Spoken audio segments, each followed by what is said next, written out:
Subchapter 1.2.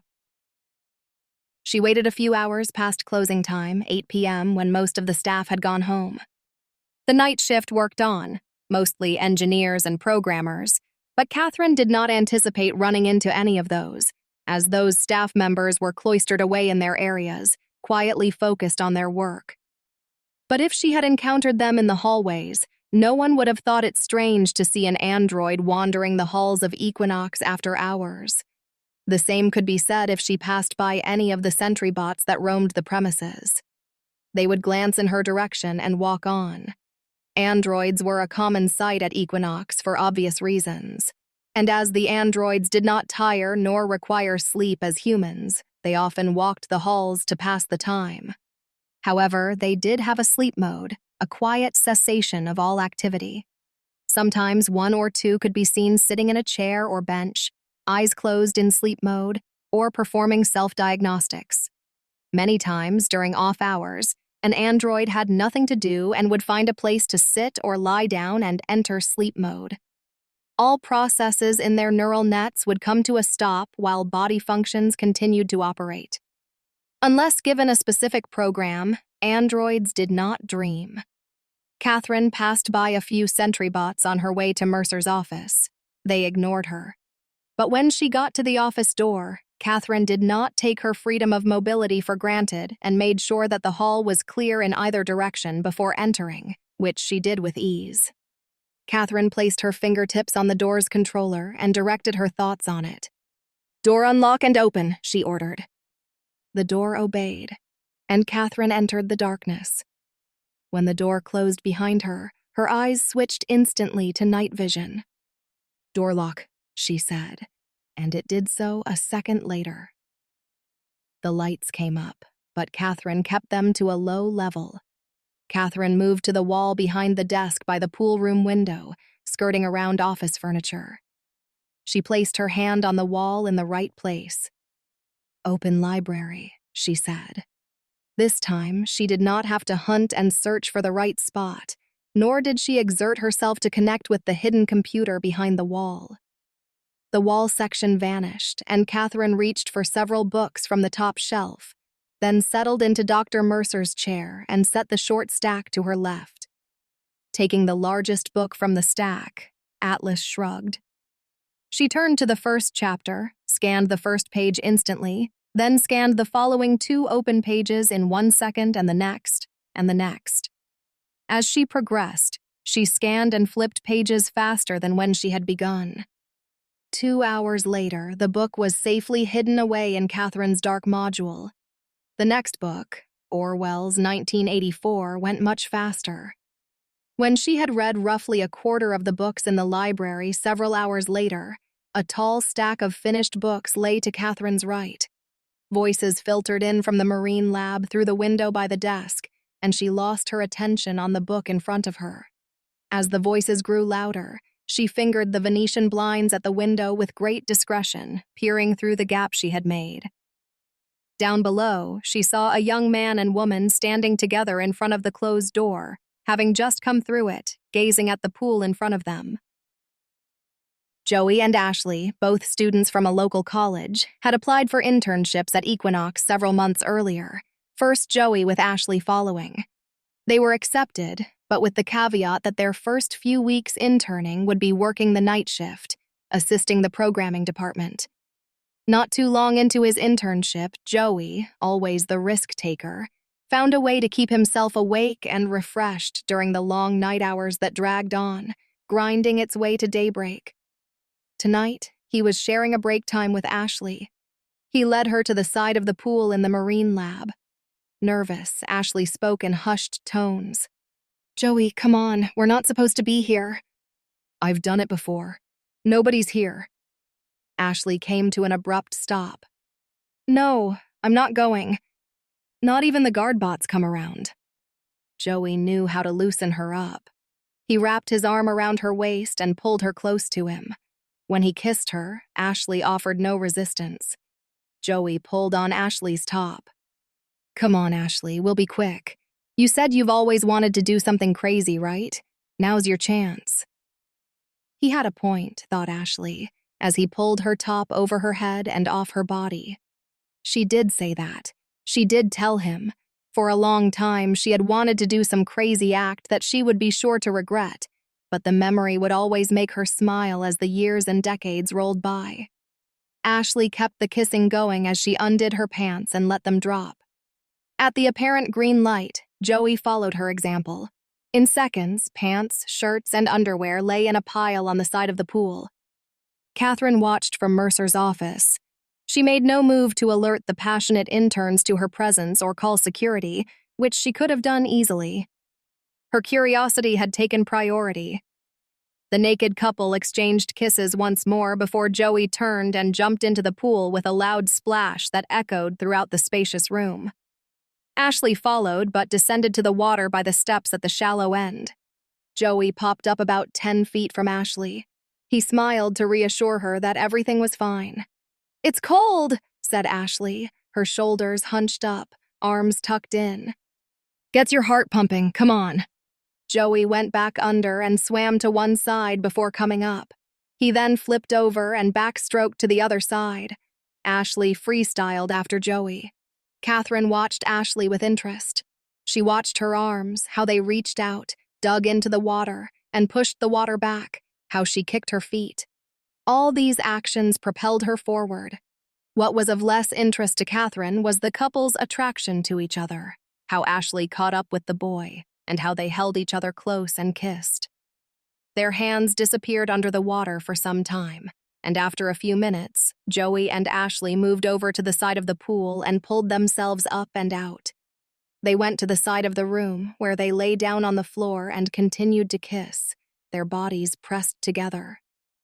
That did not interest Catherine much, but the way the girl had glided through the water, that means of locomotion intrigued her. She gazed at the couple, hoping they would return to the water to swim more, but they did not. The following day, Catherine's schedule ran much like the previous day, with few exceptions. Her morning classes were dance, art appreciation, fitness and acrobatics, and martial arts. Catherine noticed a swimming class was on her schedule, but not until next week. Near the end of fitness and acrobatics, Catherine had an opportunity. She was on the balance beam, set a few inches off the floor. Cushioned pads on the floor surrounded the beam. Catherine stood on one foot on the beam, her other leg held out straight behind her, toe pointed, creating a 90-degree arabesque. Alex, her instructor, watched her. Catherine had voiced a concern that she lacked confidence in her balance when going from an arabesque to a vertical split on the beam. Alex told her to get back on the beam and do the move again. Confidence would come with repetition. Several tries later, Catherine's face had gone from a look of apprehension to a calm steadiness. Alex watched her face on her latest attempt. A straight vertical line from toe to heel, and he had no doubt. "Excellent," he said. "Come down now." Catherine lowered her leg and hopped off the beam. "How was that?" asked Alex. "Are you still uncertain?" "No, Alex, not anymore." "Very good. We're done today. You have an hour of free time. Is there anything you'd like to try? Something new?" Catherine did not have to think long. "Yes, there is." "Show me." Catherine turned and headed for the door, pushed it open, and left. Puzzled, Alex followed. When he had asked her if there was anything new she would like to try, he was expecting perhaps a new move or position on the mat or an apparatus. Where she was headed or what she was thinking, he could only guess. Catherine marched down the hall a short distance with Alex not far behind, hurrying to catch up. She pushed open the doors to the marine lab and disappeared inside. Alex slipped through the door behind her, now more perplexed than ever. 2 technicians worked on a marine bot at the side of the pool, while a guard bot stood over them, keeping watch. All 3 noticed the newcomers entering the pool room. Catherine did not know that the marine bot on the pool deck was a product of a military contract with Equinox. The guard bot was not a human-looking android, but more machine, metal tubing, and plating. Glass lenses for eyes stared at Catherine as she crossed the floor. Without breaking her stride, Catherine crossed her arms, grabbing her black sports bra. She pulled it up over her head and tossed it aside.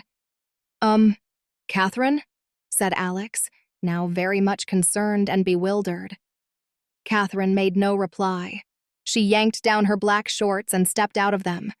Before Alex or the others could make another remark, Catherine dived straight into the pool. The guard bot lit up. An audible alarm bellowed, not only in the pool room but throughout the entire building. "Alarm!" the guard bot cried out in an urgent mechanical voice. "Unauthorized personnel in pool." Catherine popped up some distance from where she had dived in and freestyled to the far side of the pool. The alarm continued to sound off. The guard bot focused straight on Catherine. "Attention! You are not authorized to enter the pool. Exit at once." Alex stopped by the two techs. They looked at each other and shook their heads in confusion. Catherine turned and swam back to where the guard bot stood. She raised her hand to it in a stop gesture. "Attention," the guard bot repeated. "You will be silent," Catherine said, cutting off the bot. "I will exit the pool in 5 minutes." The guard bot fell dead, remaining in a standing position but now powerless and quiet. The building's alarm system also fell silent. Catherine turned her attention to the two techs by the marine bot. "If you are not using the pool, may I continue? Give me 5 minutes." Not sure what to think, the techs nodded their permission. As far as they knew, Catherine may have been authorized by a supervisor who had failed to inform them that she would be joining them. She was an android, after all, not human. The techs were perplexed and could not bring themselves to order her out. That was the guard bot's job. The guard bot that was currently deactivated. "Thank you. My apologies for not asking earlier." Catherine pushed off the side and swam down the middle of the pool. The door burst open and 2 security personnel strode through, followed by several curious staff members and about a dozen other employees. One of the security guards looked at the scene. The 2 techs, Alex by the marine bot, the knocked-out guard bot at the side of the pool, and the android female skinny dipping with casual ease in the pool. He went to the side of the pool. "Excuse me, miss," the guard said, raising his voice. "Excuse me, the pool is not for swimming." Without looking back at who was speaking, Catherine said, "One moment." She continued to the end of the pool. Dr. Mercer pushed through the gathering at the door and looked at the scene before him. The security guards saw him, and Mercer waved his hand, motioning them to stand down. He would take care of this. Catherine turned on her back and backstroked to the other side. As she moved across the water, Mercer whispered to the 2 techs by the marine bot. They filled him in on what had happened. He asked about the guard bot that was standing there, shut down. As Catherine neared the water's edge, Mercer stepped over to greet her there. "Hello, Catherine. How's the water?" Catherine looked up and saw Mercer. Startled, she rolled over and faced him squarely. "Oh, Dr. Mercer." Catherine stood in 4-foot water on her toes. By the looks of Mercer, the security guards, company staff, and employees all staring at her, Catherine now felt less secure than when she had entered the pool. But Mercer stood there in a calm, relaxed pose, hands in his pockets, smiling at her. "Not too cold, is it?" Mercer's calm tone put her at ease. "No, not at all. Doctor, I found something new. I learned to swim." Catherine's voice carried the tone of a child who had just made an important discovery and was eager to share it with the grown-ups.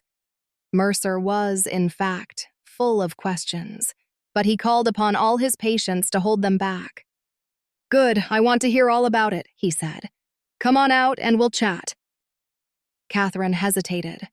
The water was splendid, and she was not yet ready to leave. Mercer noticed her reluctance.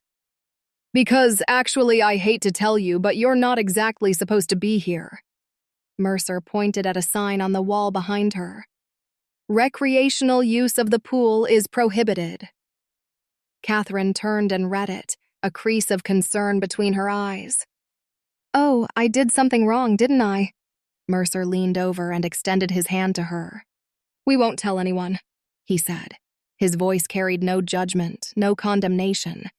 He made his position clear. He was on her side. Up and out, and let's get dried off. Come on now. Catherine took hold of Mercer's hand and allowed him to pull her up out of the pool. She stood there before him, naked and dripping, a puddle forming around her feet. Mercer noticed her condition and the group of onlookers who stood there gaping at her. "Anyone have a towel?" Mercer asked the staff. If they were going to be there, then they had better make themselves useful, he thought. He turned to Catherine. "Sorry, but we only used the pool to test the marine bots." Catherine nodded, understanding now. "But tell me, Catherine," Mercer continued, "where did you learn to swim? The swimming program still isn't ready." A staff member brought a towel, which Mercer took and handed to Catherine. "I watched," Catherine said in answer to Mercer's question, her eyes wide and her voice light with juvenile overtones. She wiped herself down with the towel. "You found instructional videos?" "No, I watched your workers." "Who?" he asked, puzzled. "Her," Catherine said, raising her hand and pointing at one of the onlookers who had gathered to see the commotion in the pool room. Ashley thought her heart had come to a full stop. Mercer felt the tone in Catherine's voice as she singled out Ashley, that she had unknowingly humiliated the girl in public, crossing an unseen boundary of decorum. With all childlike innocence, Catherine spotted the other one and swept her finger in his direction. "And him!" Joey took a step back. Mercer looked at his staff, finding it a struggle to appear unfazed. "Really? When was this?" "Last night," Catherine said, dropping her hand. "I saw them here." Mercer glanced up at the window to his office and pieced together last night's scenario. Now feeling awkward and out of place, the workers retreated to the door. Mercer was catching up. His voice became stern and amplified. "Nobody leaves!" The workers froze in their tracks. The two security officers remembered what they were there for and jumped to block the exit, arms raised, hands out. "Hold on," Mercer said. "You saw Joey and Ashley swimming in the pool last night? This pool?" "Yes," Catherine said. "And you learned to swim by watching them?" Catherine nodded. "Yes, doctor." "Very good, Catherine. You're making progress. But next time, use the rooftop pool for swimming. Not this one." Catherine nodded again. "I'm sorry." "And another thing, it's customary to wear a bathing suit when one swims in public. Androids, too." Catherine became aware that she was standing naked before Mercer and the staff, but a spark of reason sprang up in her nets. She pointed at Ashley and Joey again, her voice loud and clear. "They were not wearing any."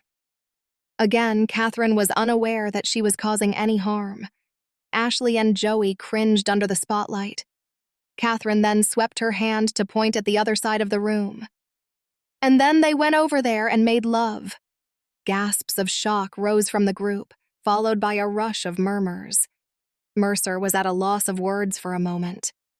"Well, Catherine, you've learned a lot in one night, haven't you?" Catherine nodded with enthusiasm. "Oh, yes, I did." The spectators could no longer hold back and burst out in suppressed giggles. Now, having the complete picture, it was time to put an end to the spectacle. The gossip was bound to spread throughout the building in a flash, but there were some things over which Mercer had no control. "Get your clothes back on and prepare for your next class," he said. "Later, we'll talk about how you shut down that guard bot." It was easy. "Right, off you go." Mercer took Catherine's towel as she went to hunt down her shorts and bra. Mercer turned to his staff. "Everybody back to work. Break time's over." The onlookers shook their heads and headed for the door. Joey and Ashley hurried to clear the room ahead of the others. "Joey, Ashley," Mercer said, releasing his authoritarian voice once more. "Except you two. In my office, please." Caught, Joey and Ashley slinked out of the marine lab. And that was how two college students lost their internships at Equinox Cybernetics and the possibility of future employment with the company. Once that bit of unpleasant business was over, Mercer arranged for a meeting in one of the conference rooms. He accommodated for schedules and coordinated with Alex, the two techs from Marine Robotics, and several staff members and programmers. At the meeting, Alex filled everyone in on what had transpired in class. He had merely asked her if there was anything new she wanted to try, and off she went. But one thing had caught his attention more than anything else. "She turned it off," he said. "She turned the damned thing off. She put her hand up to it, and it just shut down." Engineer Diaz was not impressed. "Remote access and control by an android is nothing new." "Yeah, but it was different." Alex was not sure how to express what he had witnessed. "Catherine had such command when she did it. She told that thing to be silent. That's the word she used. She said, 'You will be silent,' and it shut down. Craziest thing I ever saw." Mercer let slip a faint smile of understanding and nodded. "Catherine is progressing at an incredible speed, and she is displaying her authority. I think our client should be pleased to know they're about to receive an android who's already getting in touch with her sense of command." Weaver, the head of programming, had a concern. "Too soon, maybe? Is Catherine turning into an android Napoleon?" Mercer shook his head. "Her ethics protocols will keep her centered." Weaver opened his mouth to counter that argument, but Mercer was one step ahead of him.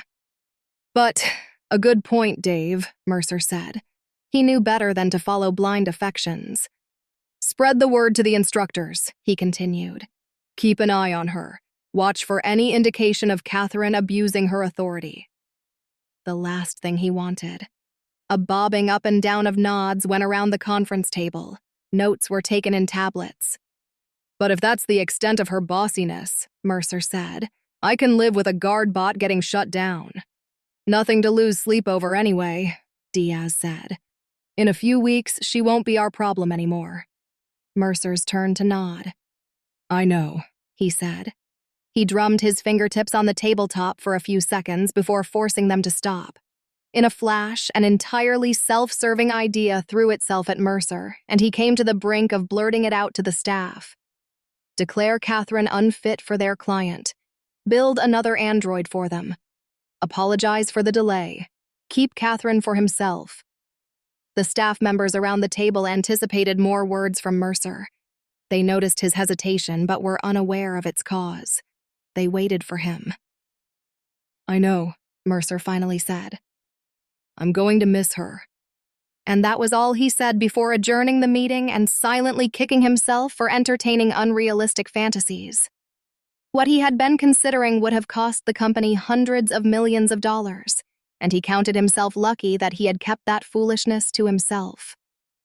The last member to leave the room was the man in the gray suit, who had been watching Mercer and Catherine since her activation day. He looked back at Mercer, who had chosen to remain behind to make some notes on his pad. He watched him for a long moment before leaving the conference room with soundless steps. Kyle had to get away for this call. Get away from the cameras, the microphones, and co-workers who could overhear. The beach was always his first choice for private calls. He paced up and down the sand as the waves rolled in, drowning out the sound of his voice as he spoke through the oral comm implants in his head. 6 months now, D. 6 months I've been a half-lifer. I've repaired them, reprogrammed them. I wiped their memories, built them up from spare parts. And who made money from all those dolls I fixed up? The voice at the other end was a firm tenor. So what do you want from me, hack? I want in. No more half-lifer. Been long enough. I want to jack 'em. You think you got what it takes? I know I do. We'll see about dat. You show me. Bring in a big fish, and we'll talk. Kyle's eye caught a movement to his right, and he saw Catherine coming his way. A big fish, huh? Catherine smiled and waved. Kyle was going to say something else, but he forgot what it was. He stared at Catherine, rooted to his spot on the sand. Catherine wore a bright yellow bikini, 3 small pieces of fabric joined by thin strings, a high-cut bottom, and a classic triangle bra. A white beach towel was tucked under her arm. She stopped before Kyle, her voice high and childlike. Kyle, there is something very important I need to tell you. Kyle's eyes remained glued on Catherine. "I gotta go," he mumbled into his orals and cut the transmission. "Catherine, hey, what a surprise." He was unable to keep his eyes from darting downward, catching small details on her, like the fine lines running down her body, the subtle web-like pattern surrounding her navel. "Kyle, look at me."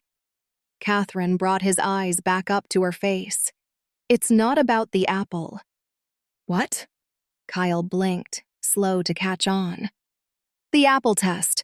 It wasn't about the apple." Catherine went on to explain the true nature of Mercer's apple test. "Oh." Kyle continued to stare at Catherine. "Good to know. I'm glad you know now because you made me believe Dr. Mercer was unfair. I'm going swimming now. Would you like to join me?" Kyle was still taking it all in. The real apple test, the ungraceful way she had implicated him as the reason for her misunderstanding Mercer, the fact he was wearing his work clothes and not a swimsuit, which should have been plain to her, and her bikini. Her close-fitting, minimalist bikini. All of it struck him all at once and made his head spin. When Kyle regained his ability to speak, he said, "Thanks, but I'm not dressed for it." "Okay then, I'll go myself." With that, Catherine dropped her towel on the sand, spun around, and trotted into the surf. Kyle watched. He stared.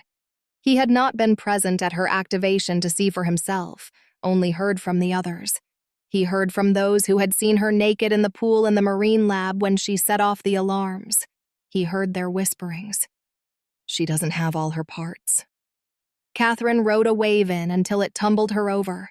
She popped up and saw Kyle watching her in the same spot she had left him, then threw him a smile and waved with a quick adjustment to her top, which had slipped. Before he could return the wave, Catherine turned and headed back out. Kyle stared at her and wondered why the client had ordered her with those deletions. Her proportions were magnificent, her hips and waist. His attraction to her was unmistakable, but he had to listen to reason. She was undeniably good to look at, but beyond that, what else could he do with her? That night, Mercer awoke in his bed at home at 2 a.m. after 3 hours of sleep.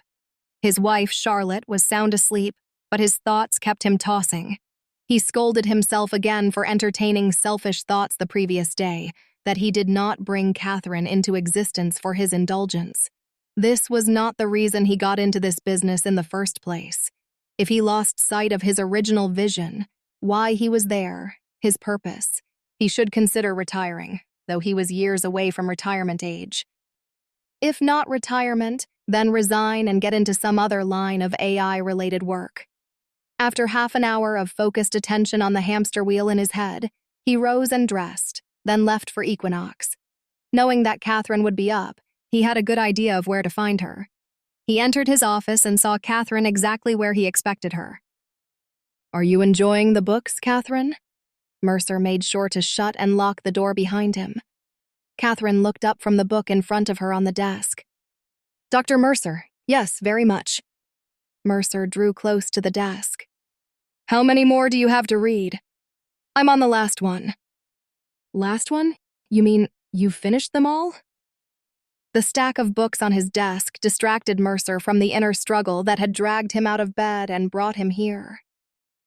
"Except this one, yes." "You saw them for the first time just yesterday.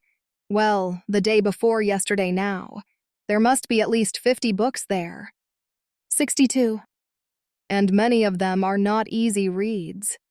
"I didn't find any hard ones." Mercer picked up one of the books in her finished pile. A big one.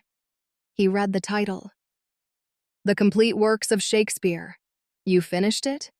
Catherine nodded. "I think that was my favorite." The nagging thoughts that had deprived Mercer of sleep left him.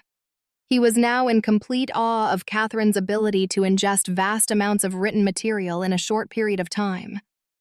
"Extraordinary," he said, shaking his head. "Do you have any thoughts you'd like to share? Any questions about what you've read?" "Yes, I have a question." Intrigued, Mercer pulled up a chair and sat before her. "Ask." Catherine picked up one of the books and handed it to Mercer, who took it and looked at the title, The Holy Bible. In the first book, Genesis, Catherine began, God created Adam and Eve and put them in the Garden of Eden. Yes. He then forbade them to eat from the tree of knowledge of good and evil. Right. The commentaries I read said that God did this because it was his intention that his children have free will, even if it meant that they might disobey him if they chose to. And your question? As you created me, Dr. Mercer, will you give me a similar choice? Do I have free will? Mercer set the Bible down. He gave the appearance that he was thinking about her question, but in reality, her query had caught him off guard and unprepared. He had not anticipated a question so profound and direct from her, and he struggled for an answer. But in reality, the struggle was not so much in finding an answer as it was in deciding if he should reveal it to Catherine. This was a subject he hated to discuss with androids, and he avoided the topic at every opportunity. Well, Catherine, he said, you are certainly free to make choices. So, in that respect, yes, you have free will. But I'm not talking about mundane, everyday things, Catherine said, pinning him down. Like whether I decide to wear a white shirt or a blue one. I'm asking if I have the right to choose my destiny, to live my life the way I want to live it. Mercer took a breath. Regrettably, the answer to that is no. You do not. Your future belongs to the one who ordered you. The ugly truth about androids. They were always property, owned, bought, and sold. The debate had raged for decades, centuries. Androids had no souls. The line between human and android may have become blurred over the years, human copies that walked and talked like us, but in actuality, they were no more than sophisticated computers on 2 feet. But Catherine was not finished. What if... She hesitated. What if I don't want to go with IPS? That will stir up a great deal of trouble. Let me ask you this. If you had your way, what would you do? What do you want, Catherine? Catherine's answer was quick and simple. I want to stay here with you. To be truthful with you, I wish you could. To give you up. It's not easy, but we both need to stay focused. Perhaps you do have a destiny, but whatever it may be, it is not here at Equinox. Do you understand? Catherine thought that over. You gave me life, Dr. Mercer, but you did not give me the right to live it. I'm sorry, Catherine. Those rights are given by God. To humans. I'm painfully sorry. I wish I could have done better, but some things are out of my hands. I hope you can understand that. Catherine nodded. She would have said more, but did not see how further discussion would have helped. Her destiny had been set in place by faceless people she did not know and had never seen long before she was assembled and activated. What she wanted was of no concern to those considered the brightest and most innovative in their fields. Catherine took the Bible and returned it to the library behind her without saying another word.